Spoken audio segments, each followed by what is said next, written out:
Kadena Air Base, Japan. In Washington, the F-35 has caught flack for what critics decry as lack of dogfighting prowess, a reputation that has followed the Joint Strike Fighter for years.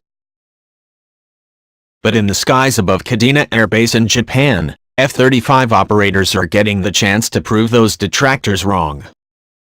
In October, more than 300 airmen and 12 F-35A conventional takeoff and landing jets from Hill Air Force Base, Utah, arrived in Japan, marking the Air Force's first-ever F-35 deployment to the Asia-Pacific region. Since then, pilots have focused primarily on the air-to-air fight, a rarity for the F-35, a stealthy fifth-generation jet that is more known for its air-to-ground capability. Kadena's location on the island of Okinawa, a small 466-square-mile plot of land surrounded by the Pacific Ocean, offers a prime location for F-35 operators to practice aerial combat, said Captain Ryan Fantasia, an F-35A pilot with the 34th Fighter Squadron. The airspaces are all over the water, so it's a lot harder to look down and see the ground or anything like that. Plus, the Eagles are here, he said, referring to the two F-15C Eagle fighter jet squadrons based at Kadena. F-35A pilots train with F-15CDs anywhere from a couple times a month to a couple days a week, Fantasia told Defense News in February. Sometimes those exercises include Eagles from the 44th and 67th Fighter Squadrons at Kadena, while other days, F-35 pilots mix it up with F-15s from the Japan Air Self-Defense Force. It's a blast. I really enjoy it, said Fantasia, a fairly new pilot who graduated in January from the inaugural F-35 basic flight class.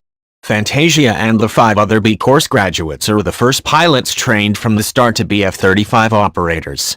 They didn't have prior experience in another combat aircraft like an F-22 or F-16.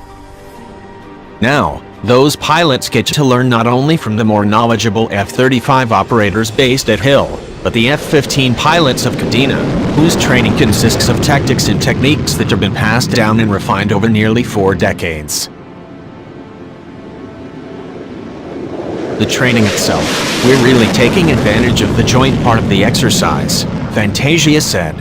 So the ability to see everybody's different capabilities and then ultimately put it into one fluid scenario, it really allows for a lot of successes out there and a lot of chances to learn from each other. During his last flight, Fantasia faced off in a one-on-one fight that allowed him to practice basic fighter maneuvers, things like high G turns, high climbs and high angle of attack moves that allow a pilot a more advantageous position when in a close quarters fight. Fantasia didn't say whether he went up against another F-35 or an F-15, but the older 4th generation jet still can pose a challenge in a dogfight. The F-15C sustained has a long run as the Air Force's premier air superiority jet, from the time it was introduced in the 1970s to 2005, when the 5th-gen F-22 was fielded. It's famed for its incredible aerial combat record, with no losses ever recorded. The F-35's record against 4th-generation fighters hasn't always garnered the jet positive attention.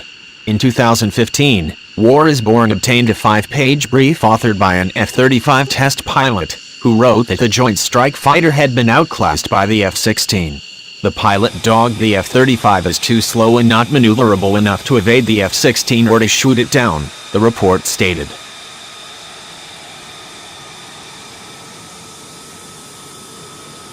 At the time, the Defense Department defended the F-35 by pointing out that the aircraft involved in the test was a very early model with a flight envelope limited to only 5.5 Gs. The jet also did not feature many of the mission systems, stealth coating or helmet display functionality considered by some as the defining features of the F-35, which are now widely available.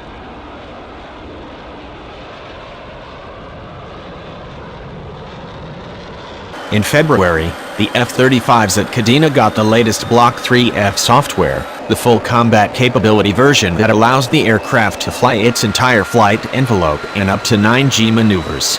But even before that, the Joint Strike Fighter's air-to-air game has shown improvement, achieving a 20-to-1 kill ratio at its first red flag event in early 2017.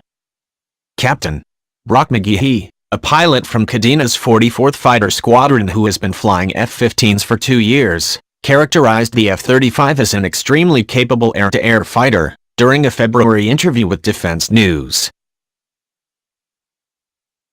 "It's just kind of scary a little bit to fly around in the dark with an invisible airplane that's around you somewhere," he said. "Those guys are very good pilots. Their situational awareness is very high and they do a good job of keeping us in the loop of where they are when they're on the same team as us." McGehee compared the F-35 to its fifth-generation brother, the F-22 Raptor. Both are stealth aircraft, making them very difficult to detect at long distances. But in close combat, an F-15 will engage an F-22 and F-35 very differently, he said. He declined to discuss specifics that could reveal tactics, techniques and procedures and provide an adversary with hints about how to best either aircraft. An F-22, if you've ever watched the demo of it, you can turn inside out. It's ridiculous, he said. An F-35, it turns differently. So that's just basic fighter maneuver kind of awareness for us of what to do differently. I mean, sometimes, McGehee said, adding that all aircraft lose in aerial combat sometimes, and for various reasons. Part of it is the aircraft and part of it is the man in the aircraft, he continued. We've got some really talented pilots here who are able to gain the offensive on a lot of other pilots. A pilot who understands this aircraft very well and is very skilled at it is pretty lethal no matter what he's flying, so it's possible.